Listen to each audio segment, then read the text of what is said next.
तो आज का जो हमारा टॉपिक है मेनली मुगलिया सल्तनत को हमने जो है ना डिस्कस करना है। ठीक है, मुग़ल हिस्ट्री को 1526 से लेकर 1857 तक, और उसके बाद जो पॉलिटिकल हिस्ट्री है 1857 से 1947 तक। ठीक है, प्री पार्टीशन हिस्ट्री जिसे कहते हैं, तो तकसीम से पहले की हिस्ट्री जो है उसको डिस्कस करना है। और एक साइंस का टॉपिक है सोलर सिस्टम।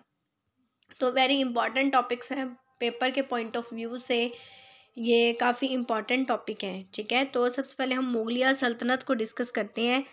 तो मुगलिया सल्तनत का जो था ना वो पहले 1526 को सल्तनत दिल्ली के हाकिम जो था इब्राहिम लोदी को पानीपत के मुकाम पर शिकस्त देकर कायम हुई थी। ठीक है, दिल्ली पानीपत का मुकाम था, उसमें जो थी सल्तनत दिल्ली की बुनियाद रखी गई थी इब्राहिम लोदी को शिकस्त देकर। तो इब्राहिम लोदी को पानीपत के मुकाम पर शिकस्त देकर कायम हुई थी मुगलिया सल्तनत। कुल 90 मुग़ल बादशाह गुजरे हैं और तकरीबन 13 नस्लों ने हुकूमत की है। इसमें से टोटल जो है वो 13 नस्लों ने इसमें से हुकूमत की है। ये आपने बात याद रखनी है। दुनिया की अमीर तरीन सल्तनतों में से ये एक थी।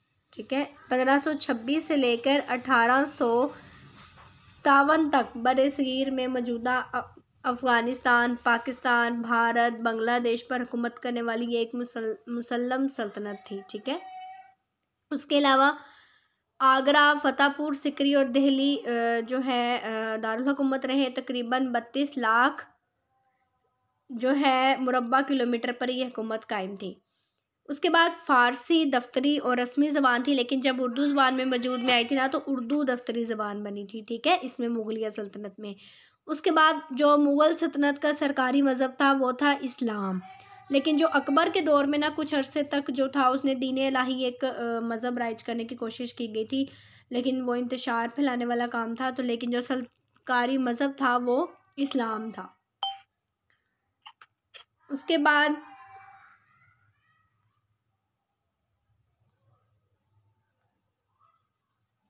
नेक्स्ट जो थी इसको हम देखते हैं कि कितने जो थे वो मुग़ल बादशाह आए थे।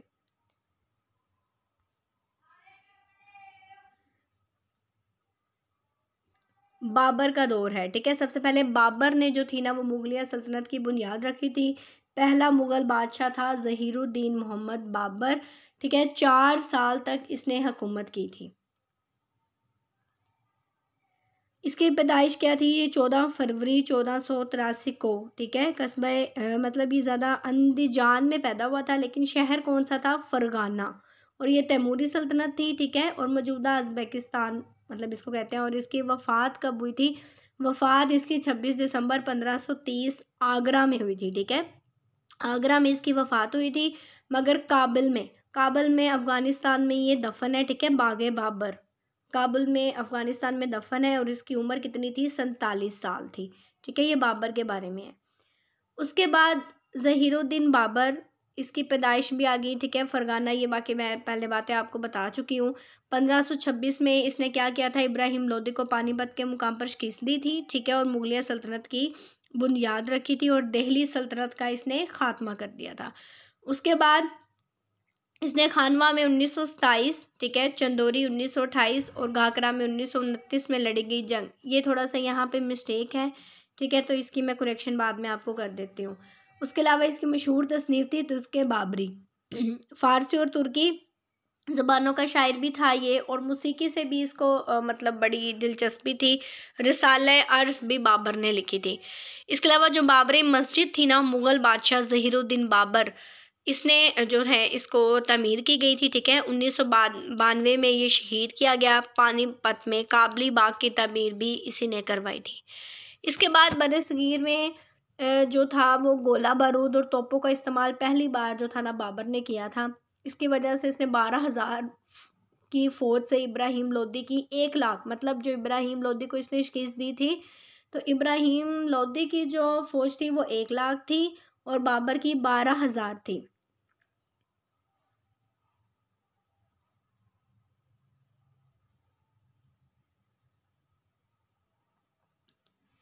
अच्छा, नेक्स्ट जो था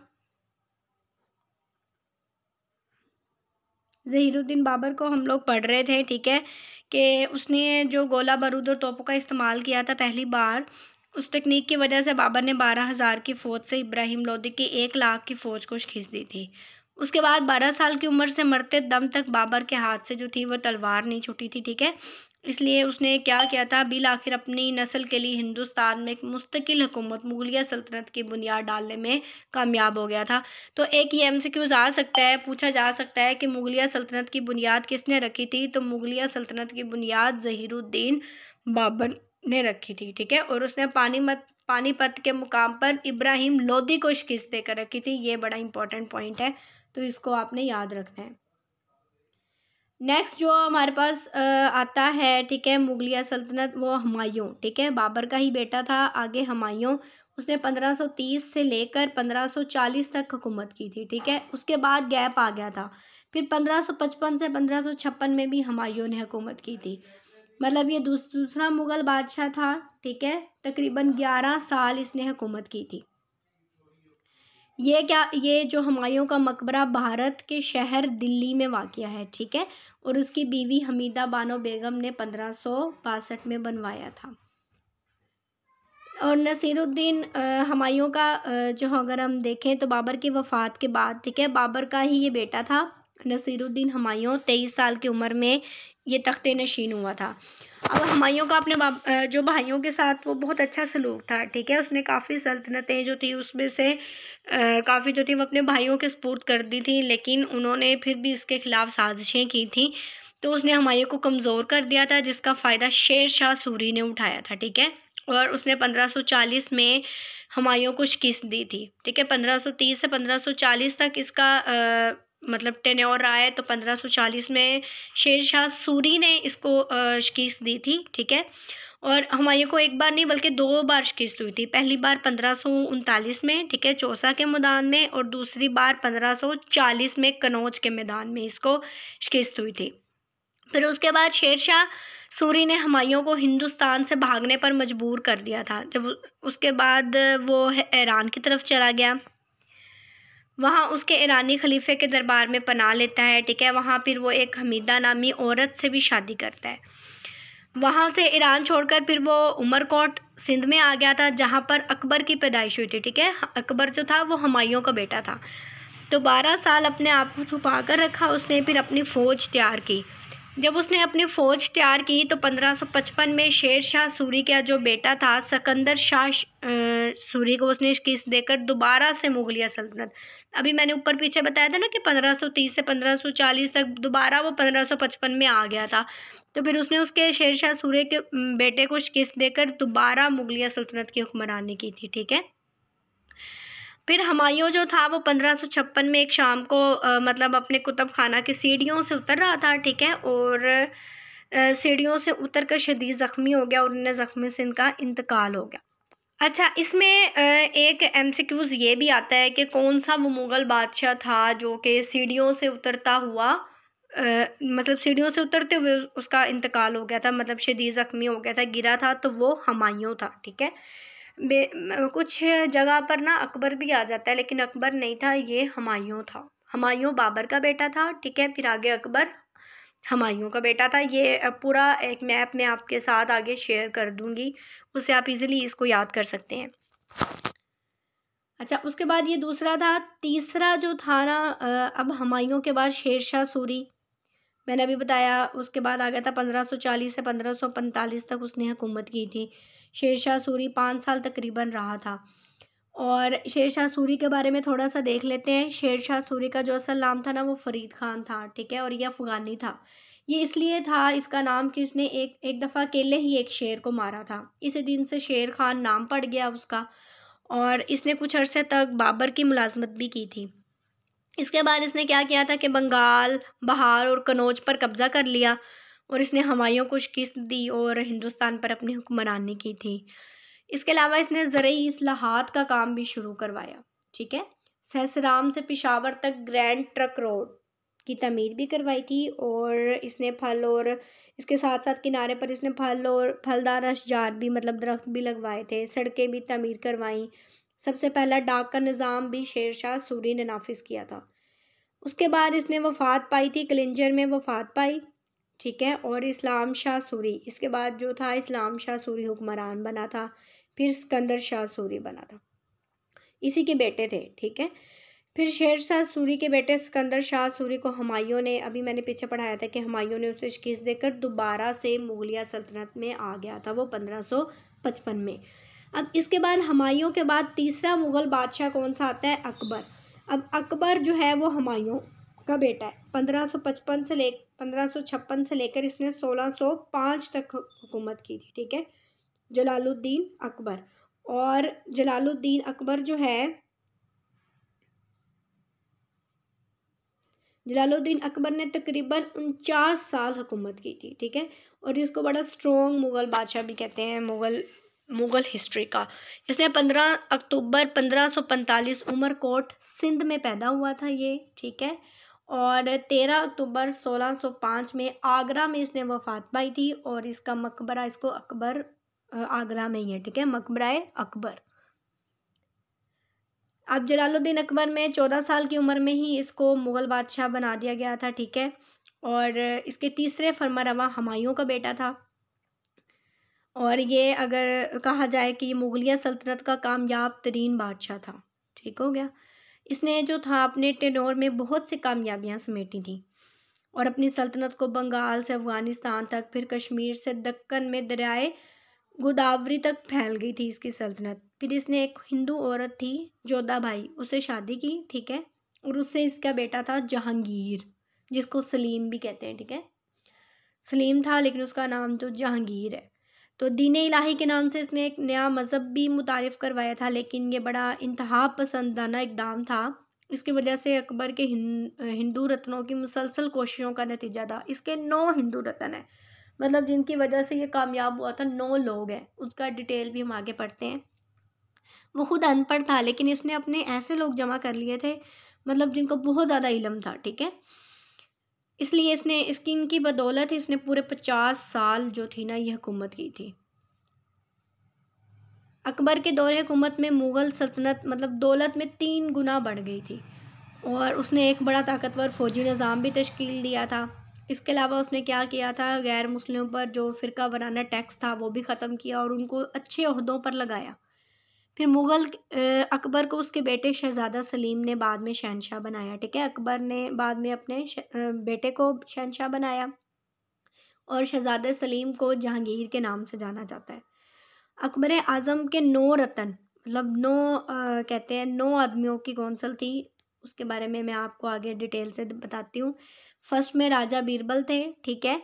उनका असल नाम महेश दास था। अकबर ये जो था ये बड़े दानिश्वर शायर थे और गुलकार की हैसियत से उन्होंने अपने दरबार में इन्हें जगह दी थी, राजा बीरबल को।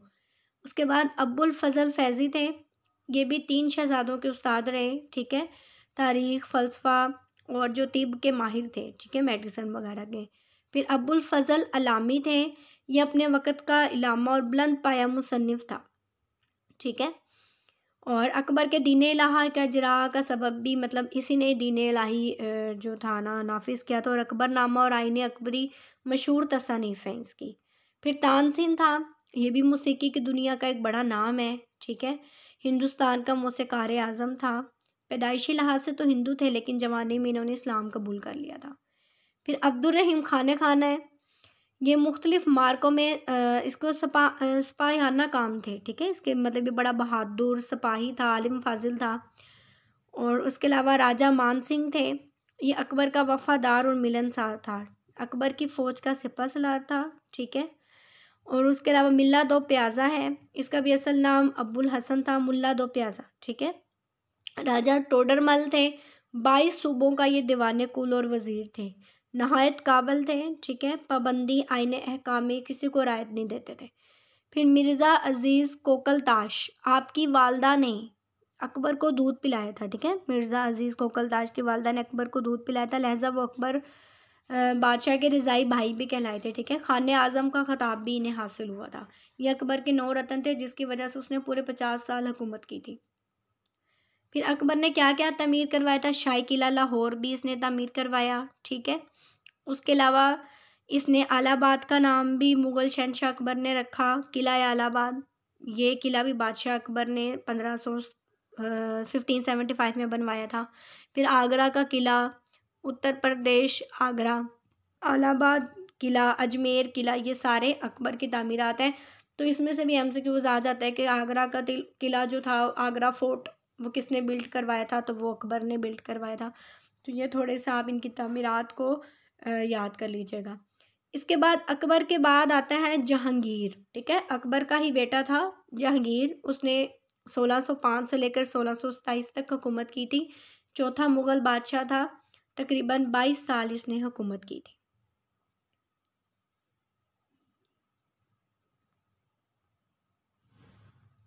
उसके बाद ये 31 अगस्त 1569 को फतेहपुर सिकरी में पैदा हुआ था। ठीक है, और जहांगीर के बारे में देख लेते हैं। शहज़ादा सलीम, ठीक है, लक़ब से तख्त नशीन हुआ। 1606 में जहांगीर के जो सबसे बड़ा बेटा था खुसरू ने बगावत कर दी थी। ठीक है, और आगरे से निकलकर पंजाब तक जहाँ पहुँचा था, लेकिन फिर जहांगीर ने इसे शिकस्त दे दी थी। इसी का बेटा था खुसरू। और फिर इसी का ही बेटा था खुरम, जिसे शाहजहान, उसने भी बगावत कर दी थी। ठीक है, क्योंकि यहाँ पे एक आ जाता है, उसका दामाद था नूरजहान का शहरयार, वो उसको वली अहद बनाने की कोशिश कर रही थी।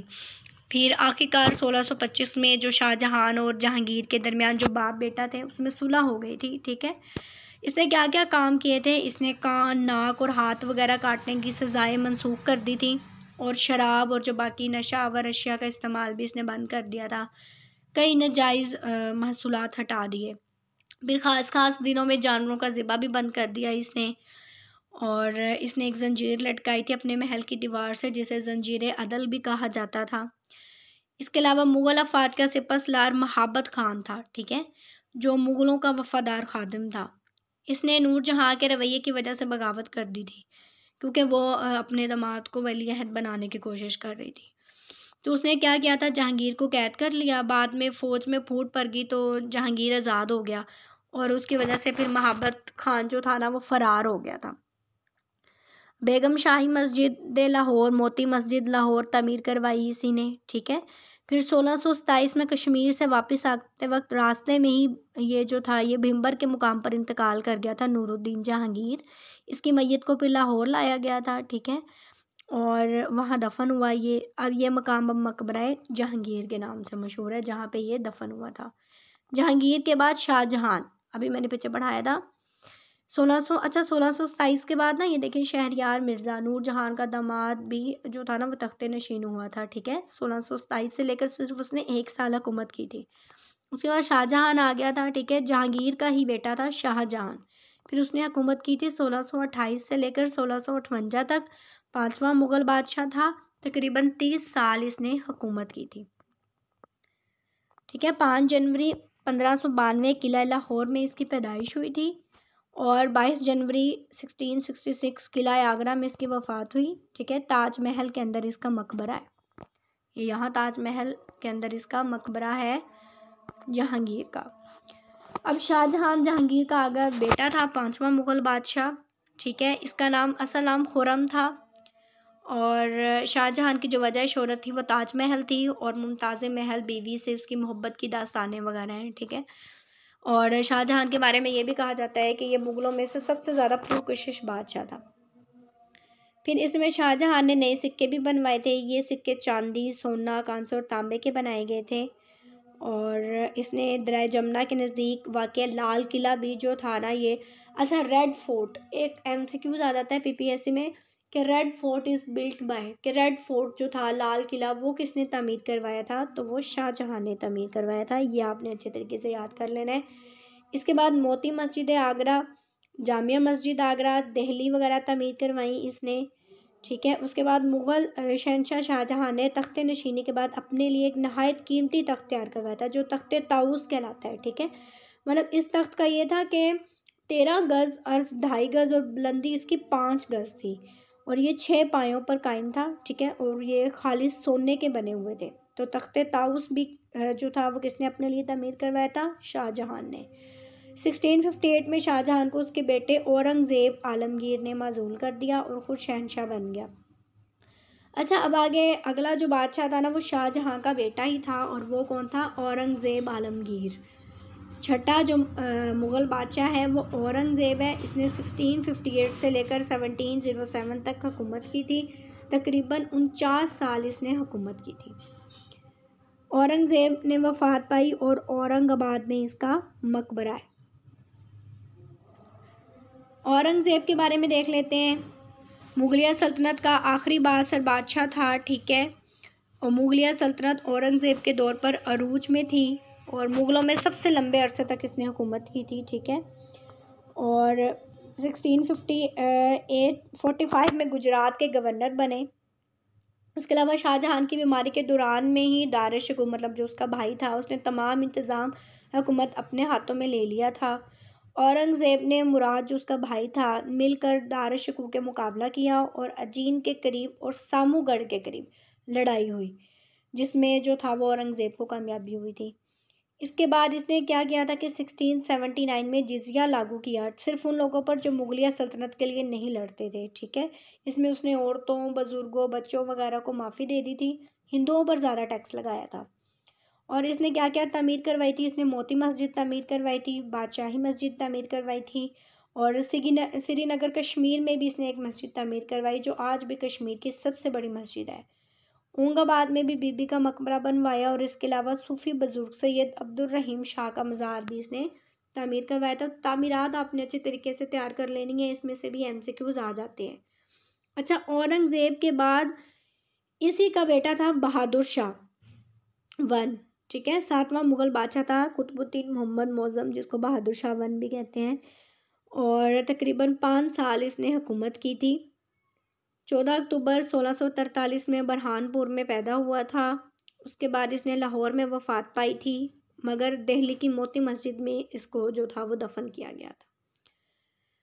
कुछ इसके बारे में जान लेते हैं, ठीक है। इसको बहादुर शाह अव्वल कहा जाता है, कुतुबुद्दीन मोहम्मद मौसम को। ये औरंगज़ेब का ही बेटा था, लेकिन ये बाद में शिया फ़िरका में दाखिल हो गया था। औरंगज़ेब ने इनको शाह आलम का खिताब दिया था, ठीक है। एक बेटे और 5 पोतों ने आगे चलकर सल्तनत पर हुक्मरानी की थी। आलमगीर ने किसी को अगला बादशाह मुकर्रर नहीं किया था, ठीक है, और फोत हो गए थे। अब इसी के मौज़म के ही भाई थे आगे आज़म और मोहम्मद काम बख्श ने अपने आप को बराए नाम बादशाह मुकर्रर करना चाहा, लेकिन मोहम्मद काम ने अपने नाम के सिक्के जारी किए, जबकि आज़म शाह बादशाह बन बैठा, आज़म बन गया था, ठीक है। मौज़म और आज़म में जून 1707 में जाजू के मकाम पर लड़ाई हुई, जिसमें आज़म और उसका बेटा अली मारा गया था। और बहादुर शाह के 4 बेटे थे, मौज़ुद्दीन जहानदार, अज़ीमुशान, रफ़ीशान और अख्तर जहाँ शान। अच्छा, इसका जो बेटा था ना जहानदार, वो बाद में 8वां मुग़ल बादशाह बना था। 8वां मुग़ल बादशाह जो था ना वो जहानदार शाह बना था। 1712 से 1713 तक दक्कन में पैदा हुए थे, ठीक है। तकरीबन 11 माह इसने हुकूमत की थी। बहुत रंगीन मजाज था ये, और इसने अपने लातदाद मुग़ल शहज़ादे मौत के घाट उतारे थे। और इसने क्या किया था कि 10 जनवरी 1713 में आगरा में फ़र्रुख सेर, ठीक है, फ़र्रुख सेर जो था पीछे हमने पढ़ा था ज़ीमुशान का बेटा, उसने शिकस्त दी और कैद कर लिया। और यहाँ से आगे बेटे के बाद बेटा बादशाह वाली सूरत हाल इख्तियार हो गई थी, ख़त्म हो गई। लेकिन 14वां मुग़ल बादशाह फिर जहांदार का बेटा आलमगीर सानी बन गया। मतलब इस बात का क्या मतलब है? इस बात का ये मतलब है कि जो पहले 8 मुग़ल बादशाह थे ना वो यही थे कि हर बादशाह का आगे बेटा बनता जा रहा था। मतलब यहाँ से आगे बेटे के बाद बादशाह वाला जो था ना, कि बेटे के बाद उसी का बेटा ही बादशाह बनता जा रहा है। मतलब जैसे बाबर के बाद हुमायूं बना, तो ऐसे ही मतलब बादशाह का ही आगे बेटा बनता जा रहा था। 8 मुग़ल बादशाह ऐसे ही थे, लेकिन उसके बाद ऐसा ना हुआ। लेकिन जब 14वां मुग़ल बादशाह हुआ तो दोबारा से ये जहांदार का ही बेटा आ गया था, ठीक है। तो इसमें आप देख सकते हैं औरंगज़ेब के बाद बहादुर शाह के बाद जहांदार शाह, इन्हीं के ही बेटे आगे चलते आ रहे हैं।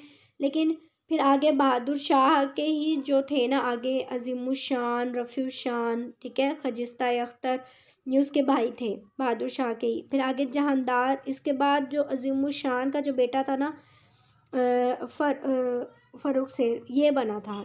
ये आगे हम इसको डिस्कस कर लेते हैं। 9वां मुग़ल बादशाह फ़र्रुख सेर था, 20 अगस्त में औरंगाबाद में पैदा हुए, ठीक है। जहांदार के भाई अज़ीमुशान का बेटा था। आप इसमें देख सकते हैं कि जहांदार का भाई है अजीमुशान। ये सारे बहादुर शाह के बेटे हैं, अजीमुशान, रफ़ीउशान, जहांदार शाह, खजिस्ता अख्तर। तो ये आगे जहांदार शाह का भाई था अजीमुशान, उसी का बेटा था फर्रुख से, ये बना था 9वां मुग़ल बादशाह। ठीक है, बहादुर शाह अव्वल का कह सकते हैं कि पोता था, जहांदार के भाई अजीमुशान का बेटा था। अच्छा, इसने क्या किया था कि बहादुर शाह अव्वल की वफ़ात की खबर सुनकर बंगाल के हुक्मरान ने दिल्ली की तरफ मार्च किया। ठीक है, और वहाँ पर अपनी बादशाही कायम की, और इसने फ़र्रुख शेख को बंगाल में अपना निगरान मुकर्रर किया था। जहांदार ने बहुत से मुगलिया बादशाह को कत्ल किया था। पीछे जैसे हमने पढ़ा है कि वो बड़ा ही, उसने बहुत से मुग़ल शहज़ादों को मौत के घाट उतारा था। तो इसने क्या किया था, तो फ़र्रुख शेख को भी कत्ल का हुक्म जारी हुआ, मगर फ़र्रुख शेख ने क्या किया था कि शाह ब्रादर्स की मदद से जहांदार अपने चाचा को आगरा में शिकस्त देकर अपनी हुकूमत कायम कर ली थी। इसके बाद जो आता है ना 10वां मुग़ल बादशाह, वो है रफ़ीउद्दर्जात। ठीक है, रफ़ी जो था रफ़ीउशान का बेटा था और अज़ीमुशान का भतीजा था, और 3 माह ही ये हुकूमत कर सका था सिर्फ। ठीक है, सबसे कम अरसे तक ये बादशाह रहा था। शाह ब्रादर्स ने इसको बादशाह बनाया था, लेकिन इसलिए शाह ब्रादर्स को किंग मेकर कहते हैं। और शाह ब्रादर्स कौन कौन से थे? सैयद हसन अली ख़ान और सैयद अब्दुल्ला अली ख़ान। उसके बाद 1719 में इन्हें टीबी की वजह से वफ़ात हो गई थी। ठीक है, कुछ लोग इनका कत्ल का भी कहते हैं, लेकिन कुछ लोग टीबी की वजह से भी कहते हैं। वफ़ात इनकी आगरा में हुई थी, लेकिन और दिल्ली में एक बुज़ुर्ग ख्वाजा कुतुबुद्दीन बख्तियार खाकी के मज़ार में इन्हें दफन किया गया था, और इन्हीं की ख्वाहिश पर इनके बड़े भाई को अगला बादशाह बनाया गया 11वां। अब 11वां कौन सा था? शाहजहां टू। ठीक है, शाहजहां सानी, और ये रफ़ीउशान का ही अगला बेटा था। ठीक है, और रफ़ीउशान बहादुर शाह का बेटा था। ये आपने इस मैप से इसको अच्छे तरीके से रट लेना है। अब 11वां मुग़ल बादशाह शाहजहां सानी था। ठीक है, रफ़ीउशान का दूसरा बेटा था, और असली नाम इसका रफ़ीउद्दौला था।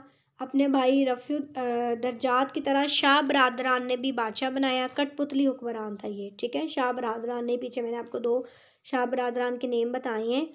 अपने भाई की तरह ये भी टीबी के बाइस फौत हुआ, और अपने भाई के साथ दिल्ली में ही दफन है।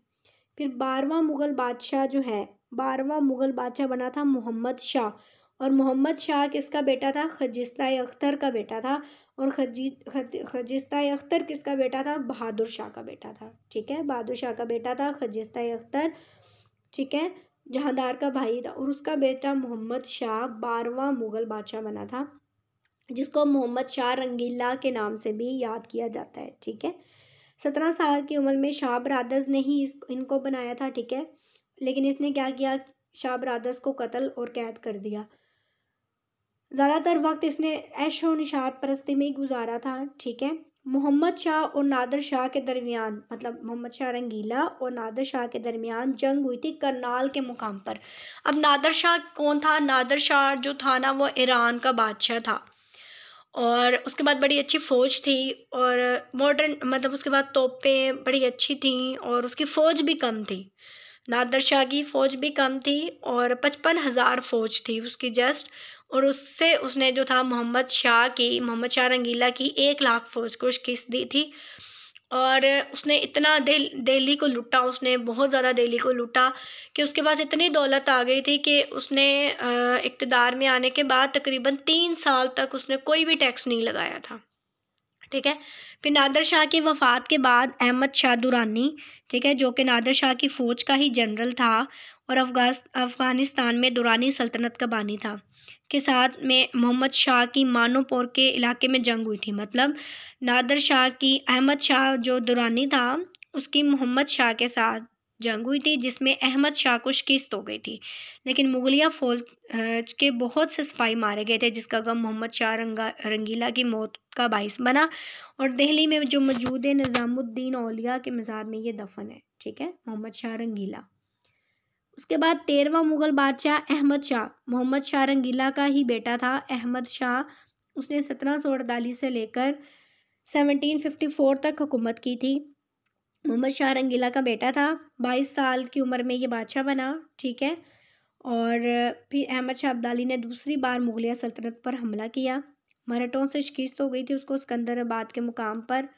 फिर इसके वज़ीर जो था फ़िरोज़ जंग, सोम ने इनको तख्त से हटा दिया और अंधा करके कैद में डाल दिया था, जहाँ पे इसकी वफ़ात हो गई थी। अच्छा, उसके बाद जो 14वां मुग़ल बादशाह है ना, मैंने आपको बताया था कि पहले 8, ठीक है, 8 ऐसे ही हो रहा था कि बादशाह का ही बेटा आगे बनता जा रहा था, बादशाह का ही बेटा आगे बनता जा रहा था। फिर 8वें के बाद मतलब चेंज हो गए थे, ठीक है। सॉरी, ये थोड़ा 8वें के बाद चेंज हो गए थे। 8वें के बाद फिर आगे उसके भाइयों के बेटे बनते रहे थे, लेकिन जब 14वां आया था ना, तो वो दोबारा से वही सीरीज़ स्टार्ट हो गई थी, ठीक है, बादशाह का ही आगे बेटा। तो जहांदार शाह का बेटा आलमगीर सानी जो था ना, वो फिर 14वां मुग़ल बादशाह बना था। और ये जहांदार शाह का बेटा था, ठीक है। मुकम्मल नाम इसका अज़ीज़ुद्दीन आलमगीर सानी था। और इसने जो था अहमद शाह अब्दाली ने तीसरा हमला किया और दिल्ली पर कब्ज़ा कर लिया। फ़िरोज़ खान मराठों के साथ मिल गया था और आलमगीर सानी को उन्होंने कत्ल कर दिया, ठीक है। अब इस दौर में जो था ना, वो मराठा सल्तनत का ये अरूज का दौर था, ठीक है, और मुग़लिया सल्तनत का ये ज़वाल का दौर था। फिर 15वां आ जाता है। 15वां जो था वो शाहजहान आ जाता है 3। मतलब अब ये किसका बेटा था? ये था मोहम्मद काम बख्श का पोता था, और मोहम्मद काम बख्श जो कि औरंगज़ेब आलमगीर का सबसे छोटा बेटा था। ये देखें, औरंगज़ेब का बेटा था काम बख्श, ठीक है। और उसका फिर आगे पोता आ जाता है शाहजहान, ये बना था 15वां मुग़ल बादशाह। शाहजहान सोम का असल नाम मुहय्युल मुमलिक था। फ़िरोज़ खान ने इन्हीं को तख्त पर बिठाया और मराठा सरदारों ने इसको तख्त से उतार दिया था। फिर जो 16वां बना था, 16वां वही फिर आलमगीर सानी का बेटा शाह आलम सानी, ठीक है, आलमगीर सानी का बेटा शाह आलम सानी बना था 16वां मुग़ल बादशाह। असल नाम इसका अली गौहर था, ठीक है। और इनके दौर हुकूमत में मुग़लिया सल्तनत में ख़ुद मुख्तार रियासतों और सल्तनतों का क़याम अमल में आया था, ठीक हो गया। साल 1788 में बेदार बख्त तख्ते नशीन हुआ। बेदार बख्त कौन था? महमूद शाह बहादुर, जो कि अहमद शाह का बेटा था, ठीक है। एक गासिब मुग़ल शहंशाह था। महज 2 महीने ही ये तख्त पर रहा था और फिर बाद में मराठों ने इसकी हुकूमत का ख़ात्मा कर दिया था। उसके बाद 17वां आ जाता है। ये शाह आलम सानी का ही बेटा था अकबर शाह, ठीक है, अकबर शाह सानी 17वां मुग़ल बादशाह था। शाह आलम सानी का फर्जंद था, ठीक है, उसका बेटा था। अपने बाप की तरह ये भी बेइख्तियार था। अंग्रेज़ों ने शाही वजीफ़ा रख दिया था कि अकबर शाह ने बरतानवी हुकूमत से वजीफ़ा बढ़ाने की दरख्वास्त भी की थी, लेकिन वो नाकाम रहा था।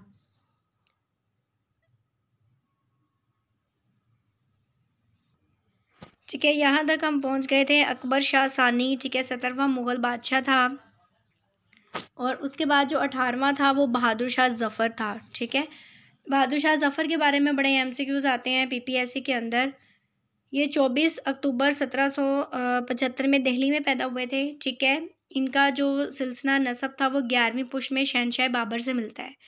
ख़ानदान मुग़लिया का आखिरी बादशाह और उर्दू का एक बेहतरीन म्याना शायर भी था ये बहादुर शाह ज़फ़र, ठीक है। इसने 1857 में हिंदुस्तानियों के अंग्रेज़ के ख़िलाफ़ पहली आज़ादी की मुसल्लह जंग लड़ी गई। अंग्रेज़ों ने इस जंग को गदर का नाम भी दिया था। और इनके 2 बेटों और एक पोते को गोली से उड़ा दिया गया। दिल्ली पर अंग्रेज़ों का कब्ज़ा हो जाने से हर जगह जंग आज़ादी की रफ्तार मद्धम पड़ गई थी। बहादुर शाह ज़फ़र पर गद्दारी का मुकदमा भी चलाया गया था, ठीक है। और इनको फिर आखिर क्या हुआ था कि रंगून भेज दिया गया और 87 साल की उम्र में इनकी वफ़ात हो गई वहीं पर। और इस तरह मुग़लिया सल्तनत का जो था ना वो ख़ात्मा हो गया था। अच्छा, अब टोटल ना 18 मुग़ल बादशाह डिस्कस हो रहे हैं यहाँ पे। कुछ जगह आपको 17 भी मिलेंगे, ठीक है, लेकिन मेरी रिसर्च के मुताबिक 18 ही हैं और ये 18 ही हैं, ठीक है, टोटल। तो आप जो ये पीछे मैप है, आप इसके अकॉर्डिंग सारे जो है ना वो याद कर सकते हैं, ठीक है। आपको आइडिया भी हो जाएगा कि ये किस तरीके से इनकी सीक्वेंस है, ठीक है, और किस तरीके से कौन किसका बेटा था। तो ये भी आप फिंगर टिप्स पे याद कर लीजिएगा ज़्यादातर। और इसकी जो एक्सप्लेनेशन मैंने पढ़ाई है उसको भी आप ज़रा देख लीजिएगा, उसमें से भी PPSC में से बहुत से क्वेश्चन आते हैं। अच्छा, अब ज़हीरुद्दीन बाबर का मकबरा बागे बाबर है, ठीक है, अफ़गानिस्तान में है, काबुल में। नसीरुद्दीन हुमायूं का मकबरा मकबरा हुमायूं है, दिल्ली में है, भारत में। जलालुद्दीन अकबर का बहिश्त आबाद सिकंदरा, ठीक है, आगरा में है, भारत में। नूरुद्दीन जहांगीर का मकबरा जहांगीर है, लाहौर में है, पाकिस्तान में ही, ठीक है। शहाबुद्दीन शाहजहां का ताजमहल है, आगरा में है, भारत में। और औरंगज़ेब आलमगीर का खलदाबाद है, ज़िला औरंगाबाद में, भारत में है, ठीक है। तो ये आप इनके मकबरा का नाम और ये कहाँ पे है ये भी अच्छे तरीके से देख लीजिएगा, ठीक है। यहाँ तक तो था मुग़ल हिस्ट्री जो 1526 से लेकर 1857 तक थी। अब आगे हमने 1857 से 1947 तक जो हमारी प्री पार्टीशन हिस्ट्री है उसको थोड़ा सा डिस्कस कर लेते हैं, ठीक है, कि वो किस तरीके से है। उसके मेन पॉइंट्स ही आप लोगों ने बस जस्ट डिस्कस करने हैं। तो जंग आज़ादी थी 1857 में। ये हिंदुस्तानियों की अंग्रेज़ के ख़िलाफ़ पहली आज़ादी की जो थी ना मुसल्लह जंग थी। इसकी क्या क्या वजह थी कि ईस्ट इंडिया कंपनी ने हिंदुस्तान के तमाम सूबे और कई रियासतें जो थी ना वो अपनी हुकूमत में शामिल कर ली थी। और जो कारतूस फ़ौजियों को दिए जाते थे वो सूअर और गाय की चर्बी से आलूदा थे, ठीक है। और उन्हें बंदूकों में डालने से मतलब दांतों से काटना पड़ता था। इसलिए इन फौजी सिपाहियों ने क्या कहा कि इसको अपने मज़हब के ख़िलाफ़ समझा, तो उन्होंने इन कारतूसों को इस्तेमाल करने से इनकार कर दिया। इनकी फ़ौजी वर्दियाँ उतार कर फिर इन्हें बेड़ियाँ पहना दी गई थी। तो इसका नतीजा क्या हुआ था कि अंग्रेज़ और सिख फ़ौजों ने दिल्ली पर कब्ज़ा कर लिया। अच्छा, उसके बाद मुसलमानों को क्या किया था, चुन चुन कर कत्ल कर दिया गया था, ठीक है। और बहादुर शाह ज़फ़र को भी गिरफ़्तार करके रंगून भेज दिया। वो वहीं पे रंगून जो है वो म्यांमार में, ठीक है, वो वहीं पे इंतकाल कर गए थे। और अंग्रेज़ों की साजिश और कुछ हिंदुओं के रवैये की वजह से भी मुसलमान और हिंदू जो थे ना वो अलग अलग कौमों की सूरतों में बँट गए थे। उसके बाद अगस्त 1858 में बरतानवी पार्लियामेंट ने मलका विक्टोरिया के ज़रिए ईस्ट इंडिया कंपनी का खात्मा करके हिंदुस्तान को ताज बरतानिया के सपुर्द कर दिया गया। तो ये सारे नतीजे निकले थे जंग आज़ादी के। फिर उसके बाद उर्दू हिंदी तनाज़ा हुआ 1867 के अंदर, ठीक है। इसके आपने सन लाजमी याद कर लेने हैं, ठीक है। 1867 में बनारस के जो हिंदू रहनुमाओं ने मुतालबा किया कि सरकारी अदालतों और दफातर में मतलब उर्दू जो है वो बिल्कुल ख़त्म कर दी जाए और इसकी जगह हिंदी को राइज कर दिया जाए, ठीक है।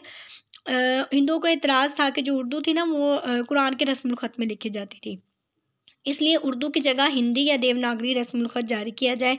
उनका यह मुतालबा था, तो उसकी वजह से उर्दू हिंदी तनाज़ा शुरू हुआ था 1867 के अंदर। फिर उसके बाद सर सैयद अहमद ख़ान की तालीमी खिदमात आ जाती हैं। उन्होंने 1859 में सर सैयद ने मुरादाबाद में गुलशन स्कूल कायम किया। ये बड़ा इंपॉर्टेंट MCQs है, ठीक है। PPSC में सर सैयद के बारे में बड़े MCQs आते हैं, ठीक है। उनकी तालीमी खिदमात के बारे में भी पूछ लिया जाता है और ये सन भी पूछ लेते हैं कि किस सन में उन्होंने मुरादाबाद में स्कूल कायम किया। तो 1859 में, यह आपने याद कर लेना है, ठीक है। उसके बाद उन्होंने 1863 में गाज़ीपुर में विक्टोरिया स्कूल कायम किया, ठीक है। और 1864 में साइंटिफिक सोसाइटी बराए मुसलमानान भी कायम की। फिर उसके बाद उन्होंने 1870 में रिसाला तहज़ीबुल इख़लाक़ जारी किया। ये भी MCQs आ जाता है कि जो रिसाला तहज़ीबुल इख़लाक़ है वो किसका है, तो वो सर सैयद अहमद ख़ान का है। 1875 में उन्होंने फिर अलीगढ़ में MAO हाई स्कूल की बुनियाद रखी, ठीक है, जो बाद में MAO कॉलेज और आपकी वफ़ात के बाद फिर यूनिवर्सिटी का दर्जा इख्तियार कर गया था। उसके बाद उन्होंने 1886 में मोहम्मदन एजुकेशनल कॉन्फ्रेंस के नाम से भी एक अदारे की जो थी वो बुनियाद रखी थी सर सैयद अहमद ख़ान ने। ये इंपॉर्टेंट पॉइंट्स थे, इनको आपने अच्छे तरीके से याद कर लेना है। फिर इंडियन नेशनल कांग्रेस का क़याम हुआ था 1885 के अंदर। क़याम हुआ था 1885 में और ये किसने इसकी बुनियाद रखी थी, एलन ओ गिटोन ह्यूम ने, जिसको A.O. ह्यूम भी कहा जाता है, ठीक है। फिर उसके बाद 1905 में तकसीम बंगाल हो गई थी। बंगाल हिंदुस्तान का सबसे बड़ा सूबा होने की वजह से इंतज़ामी अमूर में मुश्किलात थी, ठीक है, जिसके बाइस जो था वो लॉर्ड कर्ज़न वायसराय हिंद की सिफारिश पर बरतानिया ने बंगाल को 2 हिस्सों में तकसीम कर दिया था, मशरक़ी बंगाल में और मगरबी बंगाल में। अच्छा, एक ये भी बड़ा इंपॉर्टेंट MCQs आ जाता है कि जब तकसीम बंगाल हुई थी तो वायसराय हिंद कौन था, तो वायसराय हिंद कौन था, लॉर्ड कर्ज़न, ठीक है। ये जो मैंने हाईलाइट किए हुए हैं तो ये भी आपने अच्छे तरीके से देख लेने हैं। मुसलमान इस तकसीम से बड़े खुश थे, ठीक है, क्योंकि मशरक़ी बंगाल में मुसलमानों की अक्सरियत थी जो कि अब एक नया सूबा बन गई थी, लेकिन इस पर हिंदुओं को सख्त एतराज़ था। उन्होंने क्या किया, तकसीम बंगाल के ख़िलाफ़ स्वदेशी तहरीक शुरू की गई, ठीक है। और इसका नतीजा क्या निकला, इसका नतीजा ये हुआ कि स्वदेशी तहरीक के नतीजे में 12 दिसंबर 1911 को तकसीम बंगाल मनसूख हो गई थी, ठीक है। तकसीम बंगाल कब मनसूख हुई, 1911 में। यह भी बड़ा इंपॉर्टेंट MCQs है। उसके बाद ऑल इंडिया मुस्लिम लीग का क्या हुआ 1906 के अंदर। इसका क्या था, क्यों हुई थी, हिंदुओं का बड़ा नामुनासिब रवैया था, उसकी वजह से इसका क़याम किया गया। आर्या समाज जैसी तहरीकें चलाई गई, ठीक है, जिनका मकसद क्या था, उर्दू ज़बान को ख़त्म करके इसकी जगह हिंदी ज़बान राइज करने था। और गाय की कुर्बानी का मसले की वजह से भी ऑल इंडिया मुस्लिम लीग का क़याम हुआ। अब क़याम मुसलमानों ने अपने हकूक़ के तहफ़्फ़ुज़ के लिए 30 दिसंबर 1906 में ढाका के मुकाम पर कायम हुई थी, ठीक है। ये बड़ा इंपॉर्टेंट MCQs है कि ऑल इंडिया मुस्लिम लीग किस मुकाम पर कायम हुई थी, ढाका के मुकाम पर, ठीक है। पहला सदर इसका सर आगा खान था, ठीक है, और मरकज़ी दफ्तर अलीगढ़ में था, और नवाब वक़ारुल मलक की सदारत में इसका क़याम अमल में लाया गया था, ठीक है। ये इम्पॉर्टेंट पॉइंट्स हैं, इनको आप जो थे ज़हन नशीन कर लीजिएगा। उसके बाद मिंटो मार्ले इस्लाहात है 1909 में। 1905 में तकसीम बंगाल की वजह से ना बड़ी सियासी बेचैनी थी। फिर ऑल इंडिया मुस्लिम लीग का क़याम हुआ उसके बाद 1906 में, ठीक है। जापान ने रूस को शिकस्त दी, जिससे हिंदुस्तानियों के हौसले बरतानवी साम्राज्यत के ख़िलाफ़ बुलंद होते जा रहे थे। इस वक्त क्या हुआ, इस वक्त के जो वज़ीर हिंद थे मिस्टर मार्ले, और बरतानवी Hind governor general Lord Minto ने मिलकर मुरतब किया था मिंटो मार्ले इस्लाहात।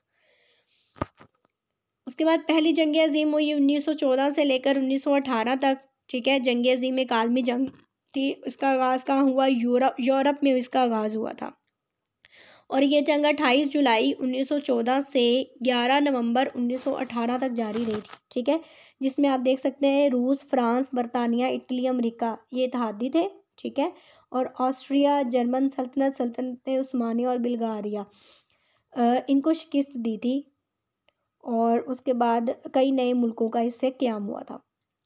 नेक्स्ट लखनऊ पैक्ट आ जाता है 1916 में।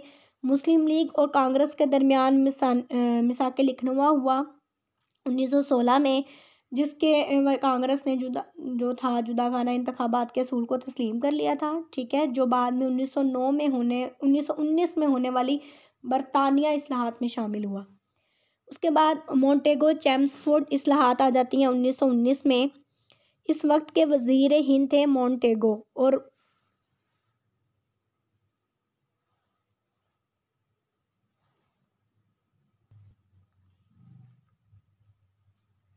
ठीक है, हिंदुस्तान मिलकर ये मुरतब किया था। उसके बाद हिंदुस्तानियों के सियासी रहनुमाओं ने सूबों में 2 अमली निज़ाम पर नापसंदीदगी का इजहार किया गया। कांग्रेस और मुस्लिम लीग दोनों ने मज़ीद इस्लाहात का मुतालबा किया। उसके बाद तहरीक खिलाफत आ जाती है 1922 में। खुलफाए राशिदीन रज़ी अल्लाह ताला अन्हों के बाद बनु उमैया और बनु अब्बास से होते हुए तुर्की के उस्मानी ख़ानदान, ठीक है, तुर्की को मुंतकिल हुई थी। पहली जंग अज़ीम के वक्त इस्लामी सल्तनत का मरकज़ कौन सा था, तुर्की था। उसके बाद पहली जंग अज़ीम में हिंदुस्तानों के जो मुसलमान थे उन्होंने बरतानवी हुकूमत का साथ दिया, ठीक है, इस वादे के साथ कि बरतानिया कामयाबी की सूरत इस्लामी मकामात को नुकसान नहीं पहुंचाएंगे, लेकिन इस पर क्या हुआ था, अंग्रेज़ों ने वादा खिलाफ़ी की थी। इसके नतीजे में हिंदुस्तानी मुसलमानों ने खिलाफत के तहफ़्फ़ुज़ के लिए तहरीक शुरू की, जिसको तहरीक खिलाफत कहते हैं।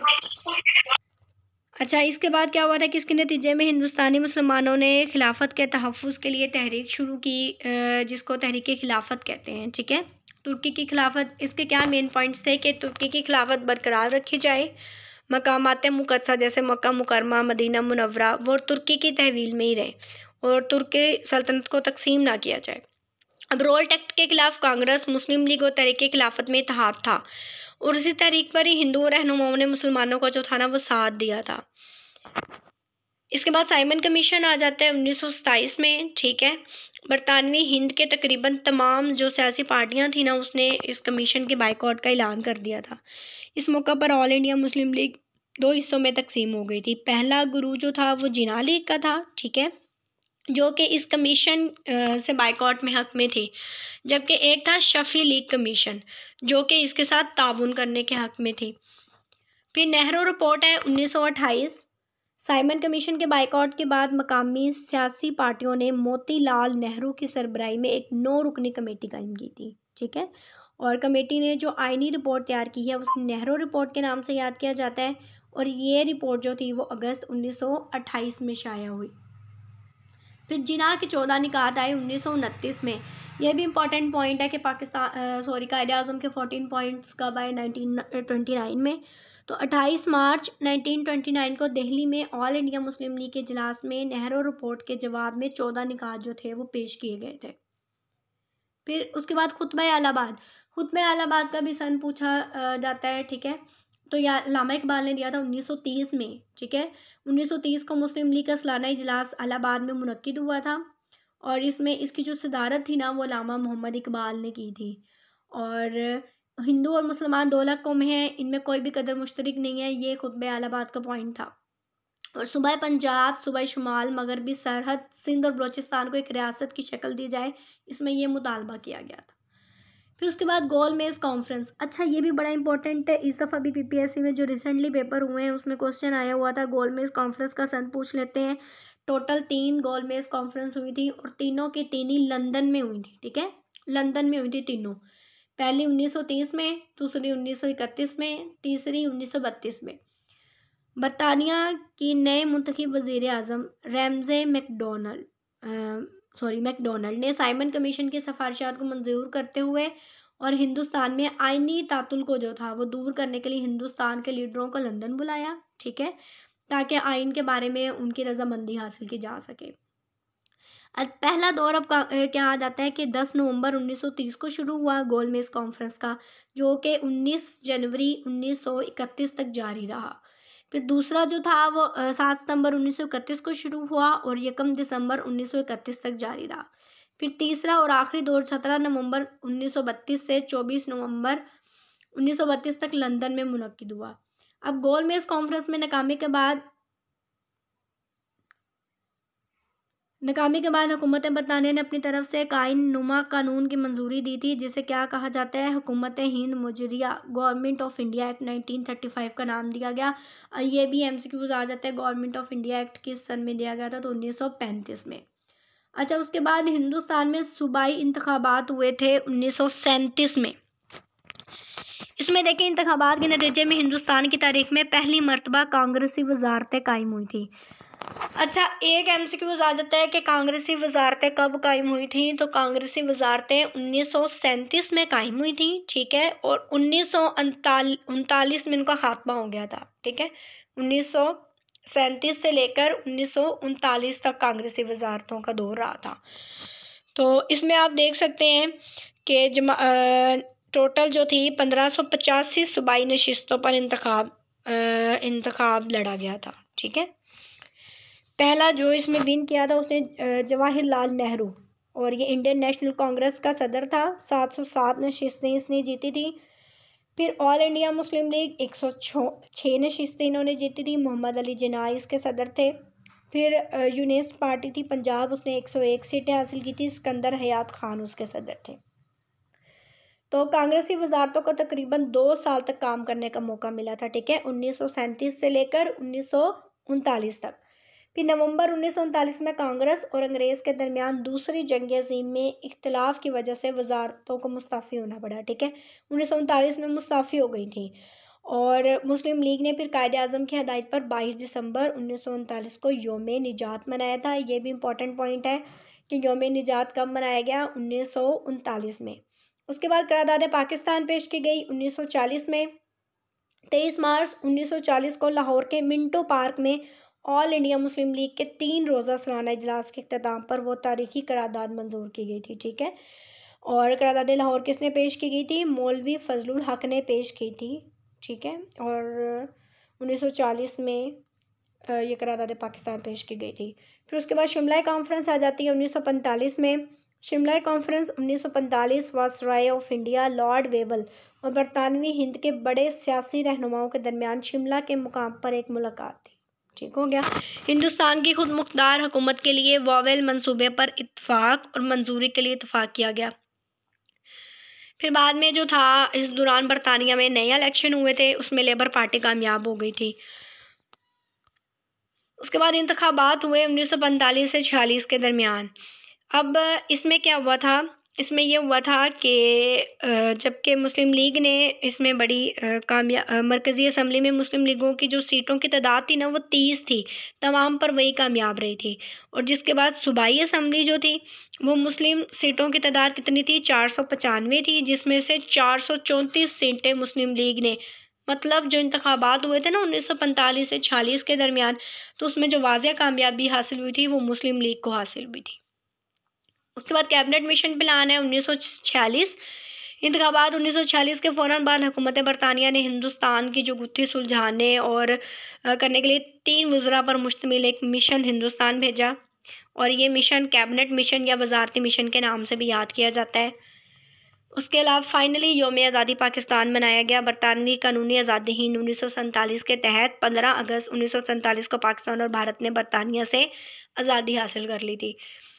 तो पहले हमने जो डिस्कस किया वो मुग़ल हिस्ट्री थी 1526 से लेकर 1947 तक। अब जो डिस्कस किए मेन पॉइंट्स थे जो कि 1857 से लेकर 1947, जिसमें से पीपीएससी में क्वेश्चन पूछे जाते हैं, ठीक है। इनकी डिटेल भी मैं आप लोगों के साथ शेयर कर दूंगी। इसके अलावा भी मेरे पास 9th का जो मुताला है ना, उसके जो पहले 2 चैप्टर हैं उसमें प्री पार्टीशन हिस्ट्री ही है सारी, तो उससे भी मैंने नोट्स बनाए हुए हैं, तो वो भी मैं ग्रुप में आप लोगों के साथ शेयर कर दूंगी, ठीक है।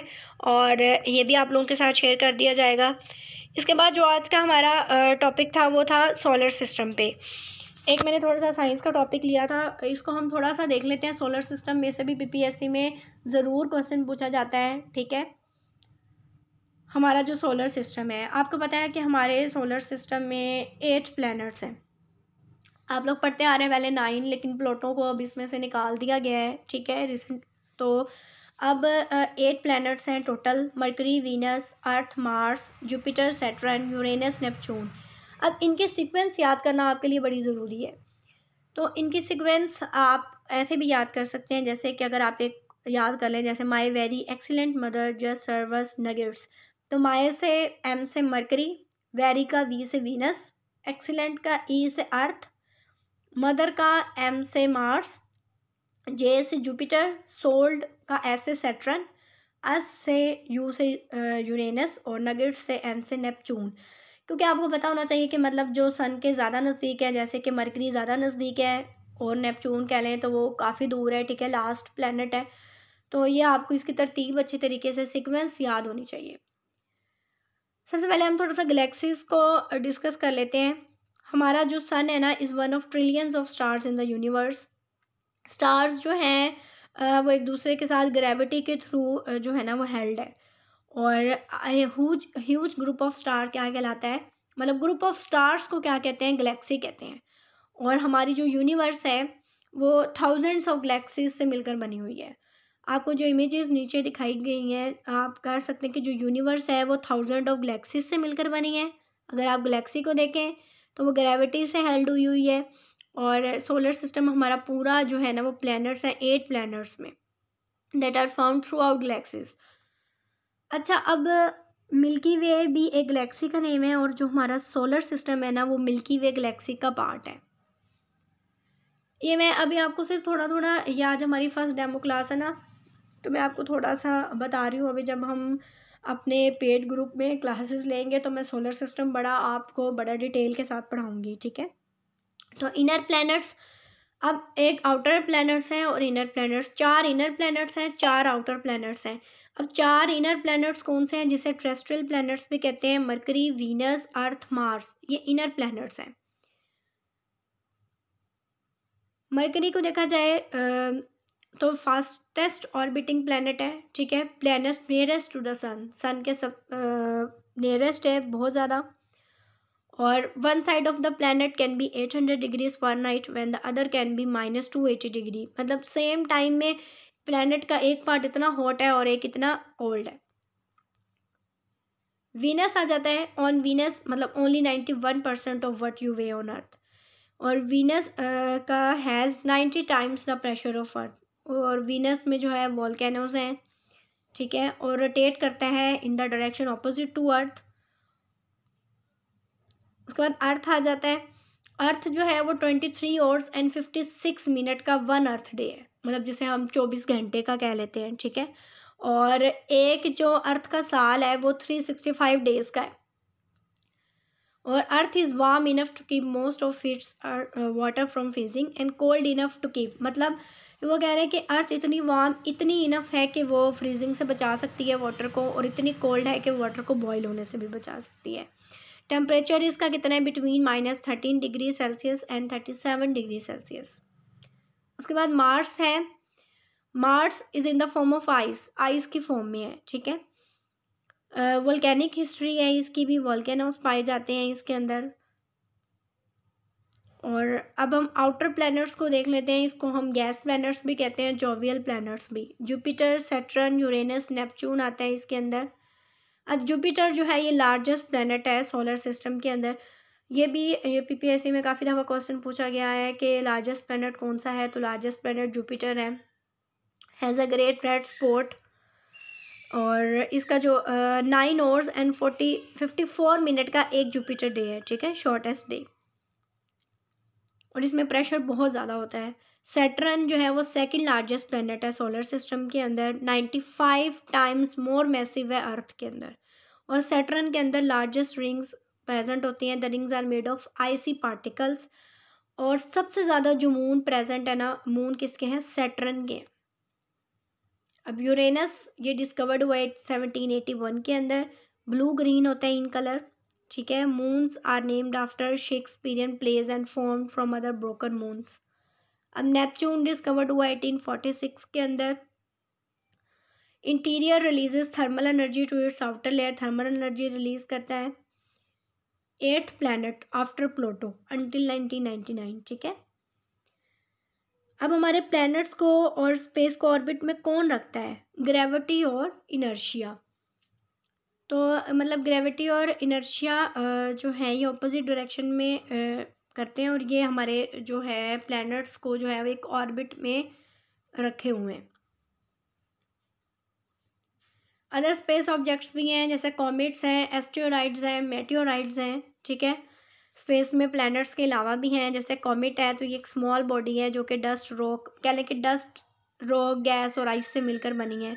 जैसे डर्टी स्नो बॉल होती है ना, उसको कॉमेट ऐसी होती है, आपको नज़र आ रही होगी। तो comets come from far away regions of our solar system beyond the planets. Comets जो हैं वो डिफरेंट पार्ट्स है, एक इनका इसका न्यूक्लियस कहलाता है, ठीक है, ये आपको नज़र आ रहा होगा, एक कोमा, एक टेल और एक जो डस्ट टेल है। तो ये इसके जो है पार्ट्स हैं कॉमेट्स के।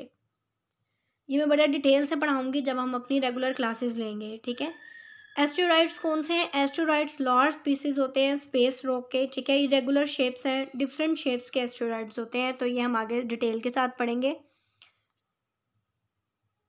अब मोस्ट जो है ना ये एस्टेरॉइड बेल्ट की फॉर्म, ये देखिए आप बेल्ट की, एस्टेरॉइड बेल्ट, डिफरेंट एस्टेरॉइड जो है ना ग्रुप में ऑर्बिट कर रहे हैं। जैसे कि most asteroids orbit the sun in the asteroid belt located between Mars and Jupiter. Mars और जुपिटर के दरमियान एस्टेरॉइड बेल्ट आपको नज़र आ रही होगी, तो इस तरीके से भी ये ऑर्बिट करते हैं। Asteroids can collide with objects जैसे Earth, moon, creating huge craters on the surface. फिर मेटेओराइड आ जाता है, ये भी रॉक के पीसेस हैं, ये एस्टेरॉइड से ज़रा छोटे होते हैं।